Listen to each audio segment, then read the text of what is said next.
This is ECOWAS Radio coming to you on 91.5 and 97.1 from Liberia's capital, Monrovia. Hello and welcome to One Voice, your youth-focused program on this regional broadcaster. This is a platform where issues concerning youth, their development and their contribution to society are discussed. We are your presenters, Christine Homaru and Comfort George. In today's edition of One Voice, we are discussing some potential threats to the election regarding to misinformation and disinformation. So to talk about this issue, we have in studio Taweh Johnson, the Executive Director of Campaigners Against Misinformation and Disinformation in Liberia. Stay with us, we'll be back shortly.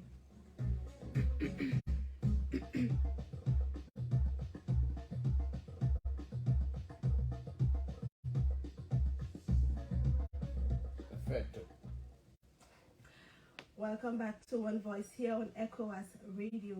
Comfort, how are you? I'm fine, and you? I'm good. So let's welcome our guest, Mr. Taweh Johnson. How are you? Welcome to ECOWAS Radio. Good afternoon, Christine and Comfort. I'm excited to be on ECOWAS Radio. Let me just give you a short history. I remember when it was on the radio, we used to have a program here called Our World. Okay. I was one of the contributors. Now I'm here in a different capacity. I'm excited to be here. Okay, welcome back. Welcome. Thank you. All right, so kindly tell us more about you. Who is Taweh Johnson and what kind of work you engage in? Wonderful. I am Taweh Johnson. I am the founder and executive director of Campaigners Against Misinformation and Disinformation, a registered Liberian non-profit working to sustain the peace by educating citizens how to verify information. I am a broadcast journalist. I'm also the head of Secretariat of the Liberia Fact-Checking Network. I have gone to school in Liberia and Eastern Europe. Now I'm back to contribute to the development of my country. Thank you. All right. So you are the head of Campaigners Against Misinformation and Disinformation in Liberia. So what prompted this move? Wonderful. Misinformation and disinformation are threats to our peace in Liberia. This is what prompted this move. I completed an online course offered by the Young African Leaders Initiative, YALI, and that course was on misinformation and disinformation. The spread of misinformation and disinformation can lead to chaos, instability, or violence in any country, and Liberia is no exception. So right after this course, there was a post on social media of a lady abdomen open, and the poster said that this information was in Liberia. I mean, the government is going about killing people now. And that post created fear. People started panicking. I don't know if you saw that post. But government became concerned. The post, it was wrong. It was not in Liberia. He was arrested and he was incarcerated. So this is what prompted the establishment of this organization. And so for how long this organization has been running? It was established in September 2022. And we got our certificate from the government in January of this year. But we've been working since our establishment. We've done series of projects across rural Monrovia County. Our first initiative was to conduct a media literacy awareness for over 600 senior high school students from 8 schools now in rural Monrovia County. We did that last year. We conducted that awareness and we taught the students how to verify information using 3 steps. We also took along a smartphone during the awareness to teach them how they can verify images, photos using Google App. Apart from that, we also conducted a 1-day digital literacy training for 18 senior high school students from 6 schools in rural Monrovia County. We brought those students from Carisburg, Fender, and Mambate to Monrovia for this 1-day digital literacy training. And the 18 students were trained how to verify links, emails, using an online application called ScanDoc. and they were also trained how to verify information. Now I'm proud to announce to you that these 18 students now serve as ambassadors in the fight against misinformation and disinformation in Liberia. Besides, we've produced a video presentation in partnership with Cruise Media Concepts for persons living with disabilities, particularly hearing and speech impaired citizens, on the biometric voter registration. You know, this is a new introduction in our country. Most people don't know what the biometric voter registration is all about. So we, as an organization, we thought it wise to produce a video presentation that will inform persons with hearing and speech impairment about this biometric voter registration. We did that, and it was intended to prevent the spread of misinformation and disinformation within persons living with disabilities community. We produced that video and we did the launch in Bomi County at the Oscar Romero School for the Deaf. And that launch brought together over 60 persons with hearing and speech impairment. Right after the launch, we came to Monrovia and did a presentation at the National Commission on Disabilities. And that presentation brought together people with different kinds of disabilities. Over 70 persons were in the room.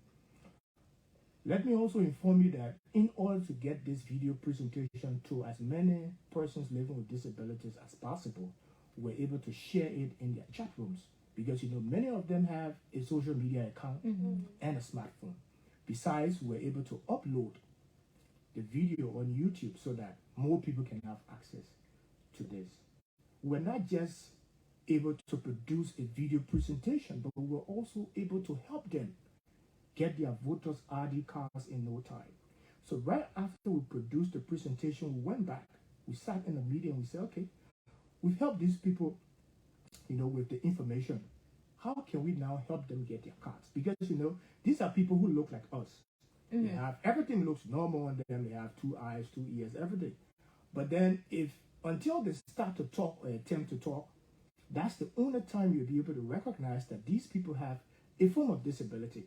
So when a person who can hear or talk stands in a queue, you can easily recognize that this man has a form of disability. So we were able to recognize them. We went there and we took them from the line, got their information, informed the temporary next staff that this person has a form of disability and they have to be served in no time. Interestingly, most of the people who were working there did not even know that these people should be given preference. They should not stay in the line. Our reliance was the biometric voter registration manual. We had a copy of it, and we just flipped to page 21 to prove that we are right. And they should be given preference. They should not be able to stand in a line. And this initiative was able to help over 30 persons with hearing and speech impairment. It was done at 2 centers in Monrovia. One at Old Road, because what we did was we targeted areas in Monrovia where most of them live. So we went 12th Street and Old Road.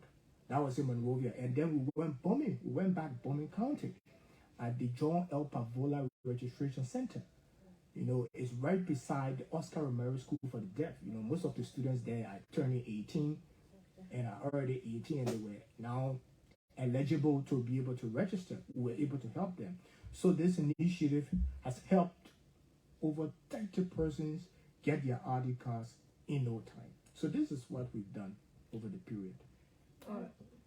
Okay. So when you're talking about misinformation and disinformation, they sound the same. Are they the same? No, they are not the same. So let me briefly explain what it means. So misinformation is an information that is false. But the person who is disseminating it believes it is true. This information is an information that is false, but the person who is disseminating it knows that it is false. So this information is intentional. It's something that you sit down, you distort a message to be able to achieve your goal. But misinformation is an information that is false, but when you are disseminating it, you think it's true. So that's just the difference. So, and you, what are some of those potential threats to the election? Misinformation and disinformation. We're talking about misinformation and disinformation. So, what are those potential threats to misinformation and disinformation that you want to talk about? The spread of misinformation and disinformation can lead to chaos, violence, and instability in a country. We've observed as a country that information conflict, are you listening to me? Information conflict means when there is different information or insufficient information, and this can lead to confusion. One of the elements to sustain peace in a country is to be able to help people verify information. One of the elements to peace building is conflict prevention. So our organization, we have observed that in order to prevent conflict, in order to sustain our peace, we have to teach citizens how to verify information. Just for instance, someone comes on the radio and says something that is not true regarding a particular group in society. How does that information make that group feel? Makes them feel Exactly. Sometimes it makes them feel ostracized. It makes them feel, angry. And that can lead to instability. So we have to be cautious. The kind of information we let out, we have to be able to verify all of our information before we can share it online, before we can post it online. Okay, so what are some experience you've had going through this? Because you said this organization was established which is last year. So what are some experiences you've had so far, and what are the feedbacks? Oh, great feedback. So most of the administrators at the schools are excited. Before we visit a campus, we do the prior notice to the administration, telling them, okay, we want to come at your school. And then they'll ask, when you guys want to come? And we tell them Friday. We say, no, why you can come on it? So it tells you that this is an information the students need, and even the administrators embrace. So, Mr. Johnson, sorry to cut you off. Yes. Is the school or the students are your target audience? Are they the only target audience? For now, the students are our target. Okay. Because most of them have a smartphone and possess a social media account, but they don't know how to share. They don't know how to verify information. So this is where we are filling in the gap. We are stepping in to teach them how to verify information. They are our target for now. As time goes on, when we get the support, we'll be able to move in the communities, get to our media partners, because they themselves also have to be trained on how to verify information. But for now, the students are our target. Okay, so as a broadcast journalist yourself, who do you think is mainly engaged in the act of misinformation? I don't want to point at a particular group. What I want to say and why am I here is to be able to speak about the need for all of us to verify information. So in that note, the reason why I'm asking is it that most of us who call ourselves journalists are to be blamed for the misinformation, or is we are gatekeepers, Christian. What we have to do, or what we ought to do, because people listen to us, people believe us, people follow what we say. So we are gatekeepers. We are the first people who should be able to verify everything we say and everything we write. We have to be able to do that. We have to be able to fact check all of our information before letting it out, because people listen to us. Can you imagine how many persons are listening now to ECOWAS Radio across Liberia? I mean, the number is just huge. So whatever we say here now, we have to be able to fact check it, cross check all of our information before we come and sit here, because people are listening. But let me just give you 3 steps on how to verify information. Then you can come with other questions. So my Liberian people, let me come down as simple as possible. My Liberian people, because maybe I'm sounding too formal. My Liberian people, dating here is very important, particularly for the elections, because we are pushing elections now. October is our election. Now we're already having too many misinformation and disinformation in the country. Online, all kinds of things people are saying. So when you get information, my people, the first thing you need to do is to pause. Think about that kind of information. When something's sounding too good to be true, you got to check it out. Because remember now, if people can share misinformation sometimes with the intent to deceive people, all of the WhatsApp messages now you can see LBDI getting the other bonus. All the thing internet to get your information and be able to trick you and deceive you and extort from you. So you gotta be careful. When you see that kind of thing that's sounding too good to be true, ask yourself, I get an account with LBDI, I get an account with Echo, but before you can even give credence to that kind of message, if you not get an account with it, don't even bother yourself. Because you got some people, you get a account, but when you see that information, you're excited. And then you put in all of your information. So we gotta be careful. When you see anything that's sounding too good to be true, you pause and think about it. The next thing you do, you reflect. You say, my people, if I get the information and I share it, what effect does it have on society? How does it affect me? How does it affect my family, by extension, Liberia? How will it affect us? Then you move to the last stage, which is the verify stage. I mean, when they say verify, it means to make sure whether the thing are true or not true. That's what they call verify. So those are the 3 steps you have to pass through to be able to verify the information and let it out. If you can pass through all the 5 steps, don't share anything. Don't share. And one thing in Liberia, that can lead to the spread of misinformation is our emotions. Information that can make us happy, sad, or anxious can cause us to share misinformation and disinformation. So we gotta be very careful. We should not allow our emotion to lead us to spread wrong information. So that them are people. So, so you say you don't want to sound too formal. You want to sound very simple. I'll come down. Okay. But the misinformation and disinformation, you didn't bring it to the simplest form. Okay. You were still up. So, like I said now, so the misinformation is the information that is not true. But the person who giving it think that are true. But the disinformation, that wrong information, but that person definitely sitting there thinking about that information, know that the information here I can get not true, but I will still give it because I want to give it to achieve this particular goal. I want to give it to achieve this particular thing.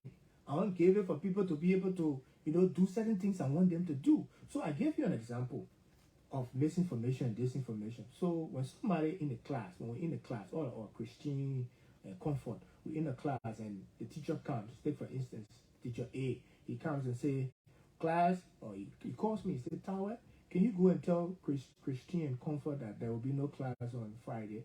But I heard it as Thursday.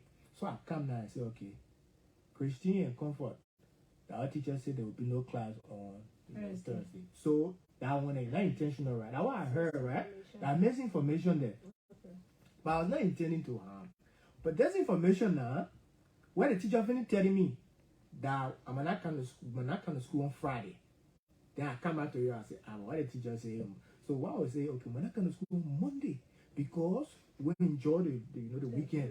So Friday, Saturday, Sunday morning. Then again, when I come Monday, but we'll come in Tuesday. And you see that? So I go back, I sit down, at the start, I change the message just for us to stay home long. That disinformation there. So you understand it now? All right. It's not mainly for us. It's mainly for the audience because we know the importance of misinformation and disinformation. Like you said, you're a broadcaster, and also we saw for them to really understand that is why you are here, Mr. Johnson. So as a campaigner, you said you deal with students. What are the age range?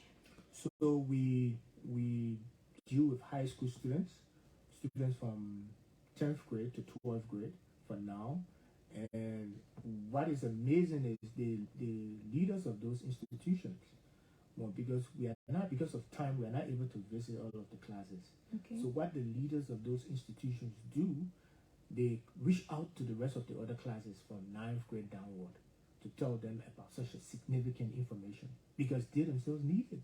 So we will not be able to go down there, but after they get the awareness, the message, they can be able to take. So that's what they have been doing. So we deal with students from 10th grade to 12th grade. Okay, so apart from the student, because we know election is fast approaching, and not only the students will go and vote, the population is large. So what are you doing, or what is the organization doing to make sure that people, do the fact checking when it comes to misinformation? Awesome. So our organization is part of the Liberia Fact-Checking Network. Okay. I am the head of that secretariat.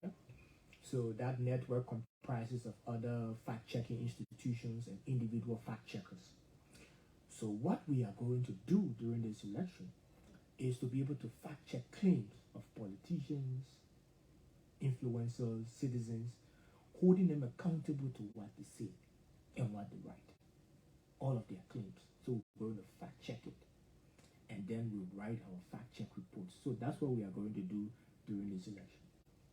So how are you going about it? How are you going to do it? So firstly, we have to launch the network.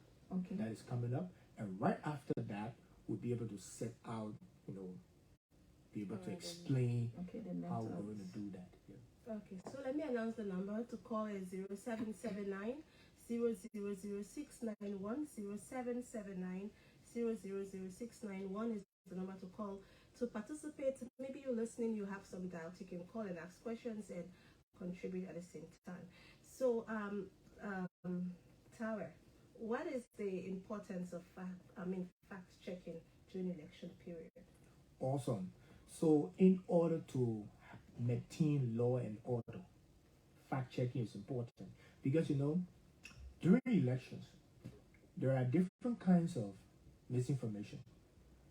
One of them is during the election, someone might come and say, okay, candidate A has decided to support candidate B, and candidate B has stepped back.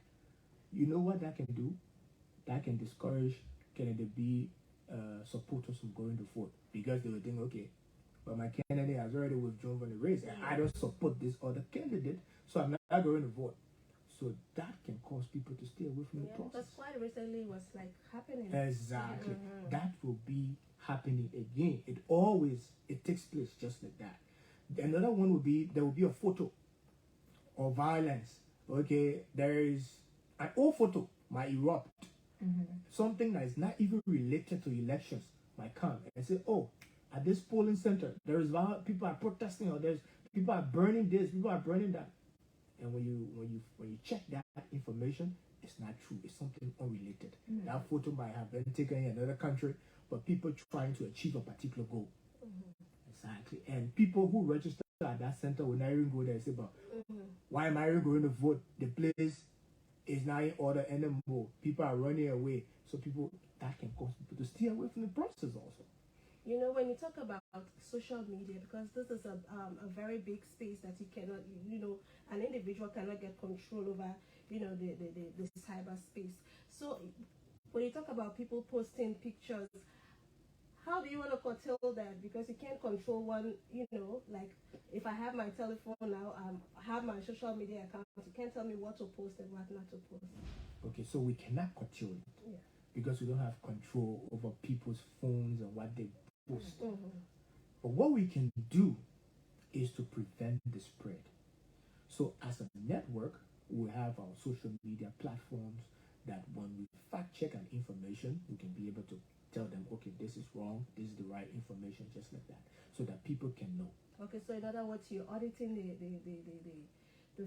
Facebook page to see any wrong information. The entire country, we are looking out. We have Facebook, we have radio and social media monitors looking for claims. So when there's a claim from Sister B or Sister C, we'll be able to pick it up. And we know that claim has the potential to cause violence or chaos or instability in Liberia. We fact check it quickly. All right. And give the right information. So not related to election, but of recent Chris and Taweh, and information. Someone came with an information like, oh, Cristiano Ronaldo is dead and that. So Christian said, oh, not true. That is not true. So I said, but where's the site? I was asking. I said, but where's the site? He quoted the site. I said, but sometimes they post something that is true. So as soon as he brought it, so no man, this thing is fake. It's not true. But not us now. We may know that or we know that this is not true. Identify it, but others out there, they will not be able to identify, and that is why I was asking only students, because Others are yearning. You know, they are yearning to know this. How can I know this particular thing? So that is why any expansion for others aside from students in your plan. There is. Okay. We have plans, but we need the support. And let me just stress that all of our initiatives we've done, we have not received any donor support. Wow. We have been able to do all of our initiatives using our own resources. So what does this tell you? It tells you that when we have any donor support, we'll be able to do more. It means that we'll be able to reach out to other groups in society. But for now, even the students, most students have to know about this information. Mm-hmm. But no, we don't have the support. We are using what we have now to be able to do what we can do, because our approach is we can sit and allow things to go helter skelter in Liberia. This is our country we love and cherish. We have to use our own meager resources to be able to do great things, do positive things, sustain the peace. You know, how can you help someone? How can you educate a citizen how to verify information? That's what we are doing. So we're not waiting for donor support, but we are working. Okay. So before we go ahead, the numbers to call is 0779 0000691. Again, 0779 0000691. We are talking about misinformation and disinformation. So if you want to know more, you can call in and clear your doubts and give your concerns or contribution.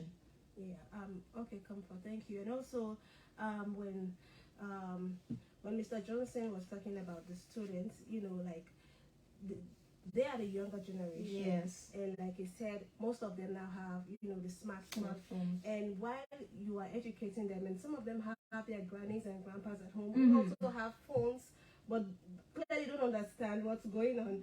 So, you know, also they might see an information, and then maybe by saying it, then this student that you have trained will say, oh, granny, this is wrong, you know. So, I mean, that's also a good one. Another way. Yeah.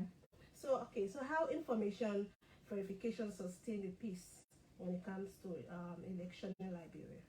Information Pre and post. Okay. Yeah. So information verification is very key, because we said that verifying information means making sure that the information here is true. And remember I said that one of the elements to sustaining peace is for people to be able to, you know, verify information, know what it takes to be able to verify information. One of the elements to peace building also is conflict prevention. Because, you know, in Liberia, ECOWAS is all about sustaining the peace in Liberia and in the region, right? Yeah. If anything goes wrong in Liberia, it affects all of the countries that are part of ECOWAS. So this matters. This is not a Liberia issue, right? It is a global issue.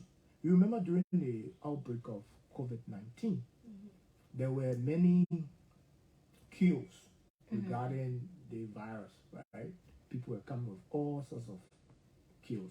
And the spread of fake news, it was just high. I mean, it went viral. Everybody, there's something called infodemic. Infodemic is the spread, you know, the widespread of misinformation regarding a pandemic or regarding an epidemic. So that is infodemic. So that term was coined during the outbreak of COVID-19. So information verification matters to the sustenance of peace, because, like I said, radio or whatever you say about someone that is not true, and another person hears it, how does it make that person to feel? That person might get aggravated and come to attack you, and what that can lead to chaos, violence, and instability. So it's very important, pre and post elections.